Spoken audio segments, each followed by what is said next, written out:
Welcome back to my channel, and heto na naman po tayo at may panibagong vlog na naman po ako para sa inyo. And again guys, this is Kurt, stay tuned. So ngayon, we're heading to Kapas Tarlac para magpa-check up yung baby ko sa pediatrician niya. And then, bibisita na rin kami sa bahay ni mama ko, which is nandun yung dalawang motor, yung MOJO200 and then yung KR150. So let's check them kung okay pa ba sila after ng mahigit isang buwan na tambay at hindi napapaandar. We're here, and then let's see, and tara and check na natin yung dalawang motor. And nandito na kami sa bahay ni mama sa Villa de Santo Rosario. So ayun, yung MOJO200 and the KR150 magkatabi pa rin sila, and as you can see, sobrang alikabok na. Walang linis-linis kasi nga wala ako. Napuno na ng alikabok yung mugs, yung likod at harap, maging yung sa enduro.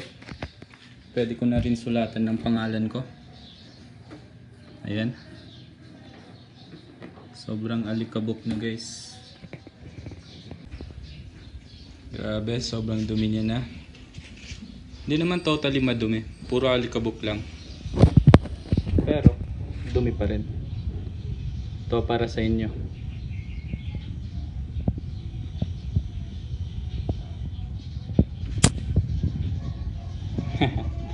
Subscribe. Oh, may nagbabantay dito. Hi Carlos. Carlos, ba't nakalbo ka? Kalbo na yung aso namin. Kalbo na yung Pomeranian. Kinalbo siya ni mama. Sa side nito makikita ninyo yung mga pinagpalitan kong gulong. So itong dalawang gulong is yung galing sa KR150 sa enduro. Nagpalit din ako ng rim sa likod. Ngayon ginawa ko na siyang 18 kasi dati 17 lang yung nakakabit. So hindi sila match kasi 21 yung harap ko eh. And then dito naman, ito yung para sa MOJO200, dalawang Michelin na gulong, front and back na reserve. So gagawan ko ng content yan kung magkano ko sila nakuha guys. So second hand lang yan, hindi siya brand new, pero pwede pang gamitin. Banda dito yung nakikita yung pudpud na gulong, yan yung stock ng MOJO200 simula nung nabili ko siya. Gamit na gamit, as you can see, pudpud na siya. Ganyan ko siya sinulit guys.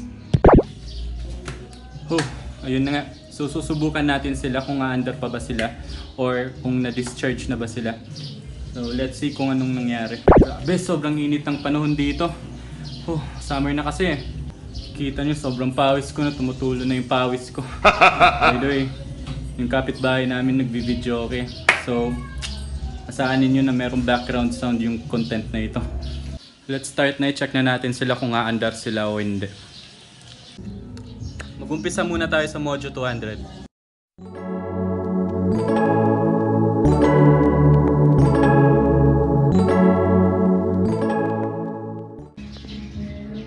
Ayan na si MOJO200. Ayan, sobrang alikabok niya. Maging yung dashboard. Ayan, sobrang alikabok na. Check natin kung mag-on pa siya. So okay pa. Ngayon, check natin sa starter. So walang nangyari. So umaandar. Na-discharge siya.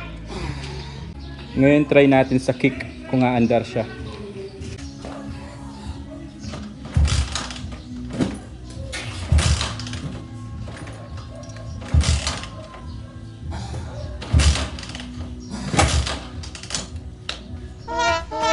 So wala, nagpawisan na ako, wala talaga. Susubukan ko muna kalikutin yung motor and hoping na makita natin kung anong dahilan kung bakit ayaw niya umandar.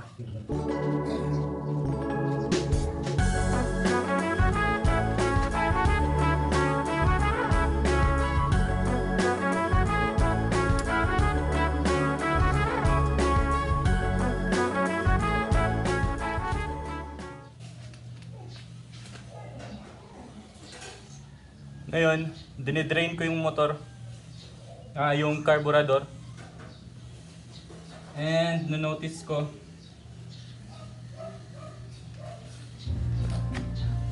ang pangit na ng amoy ng gasolina. So stuck siya guys. Dahil nga na-stuck siya ng matagal. So ngayon ang gagawin ko ay i-drain ko yung carburetor at para matanggal yung mga dating gasolina niya at papalitan ko ng panibago.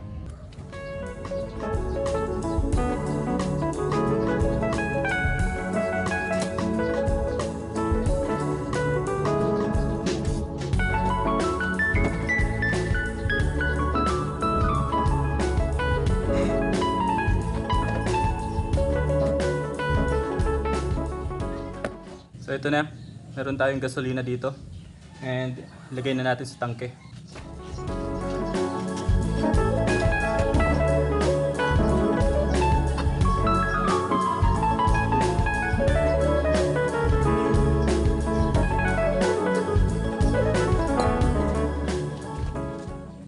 Ayun na, nalagyan ko na siya ng gasolina. So ngayon, subukan na natin kung aandar siya.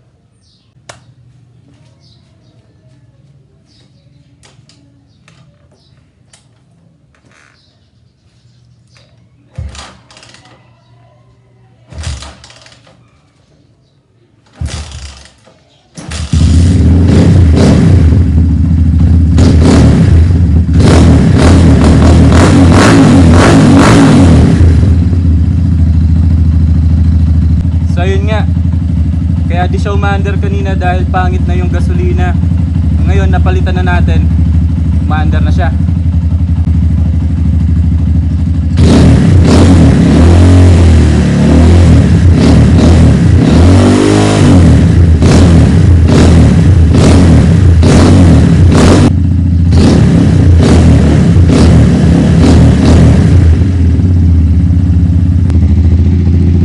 Buhay na si MOJO200. Ayan, maandar na. Ayun yung mga tinanggal kong gasolina kanina, yung mga na-stuck na gasolina.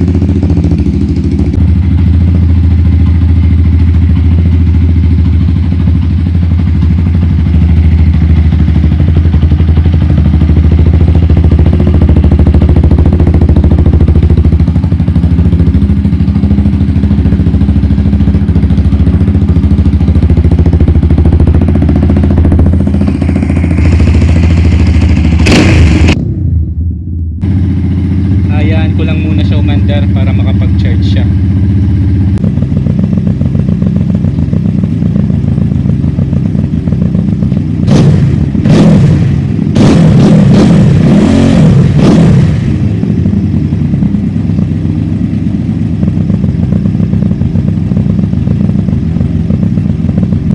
Napansin ko lang nung pagkaandar ng MOJO200, medyo tumaas yung minor niya.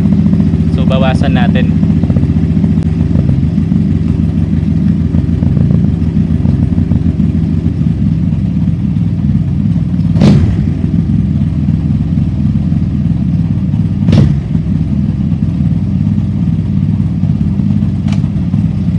Ngayon subukan na natin kung aandar na siya sa starter. So okay na.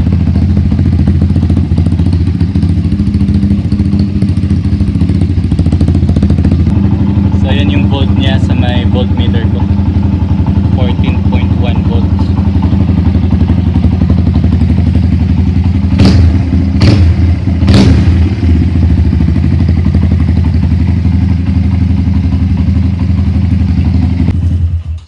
Okay na yung MOJO200. Ngayon, yung KR150 ko naman.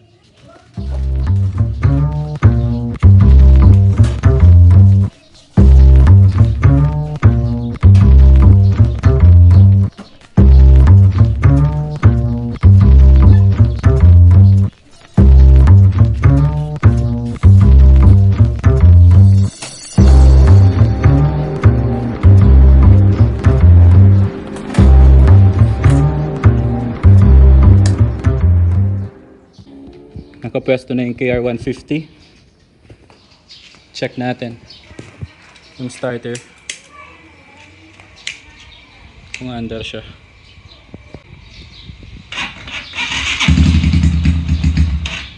Mamatay siya guys.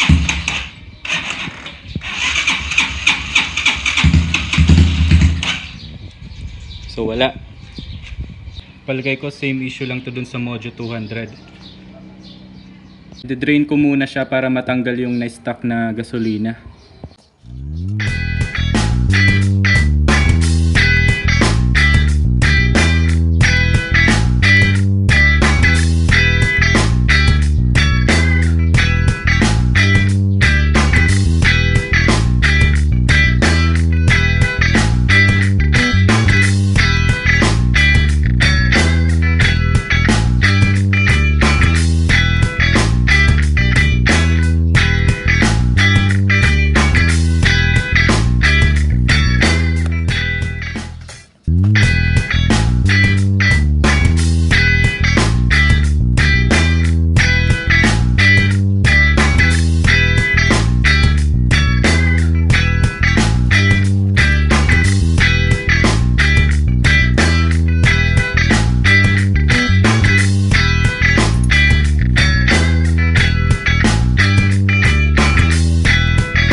Natapos ko na siya i-drain, ngayon susubukan ko na kung aandar na siya.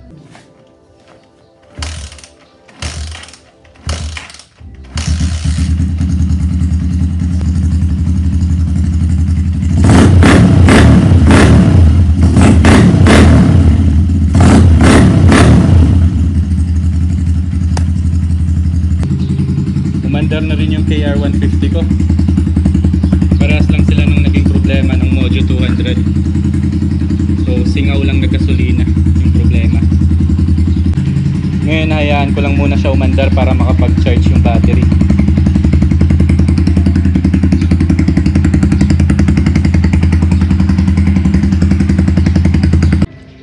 Subukan na natin yung starter niya.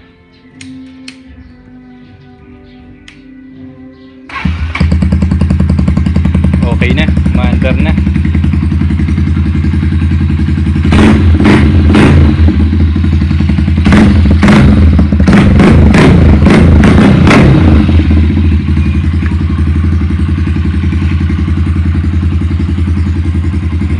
Guys, sobrang alikabok.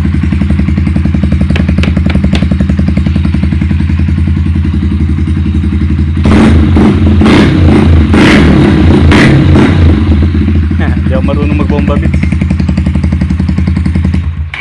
So yan, napaandar din natin sila after 1 month mahigit. And yun nga lang yung naging main issue nila is yung stock na gasolina. Good to go na naman sila at pwede na naman sila byahe. Hanggang dito na lang muna ang ating video. Don't forget to like, share, and subscribe to my channel. Thank you for watching.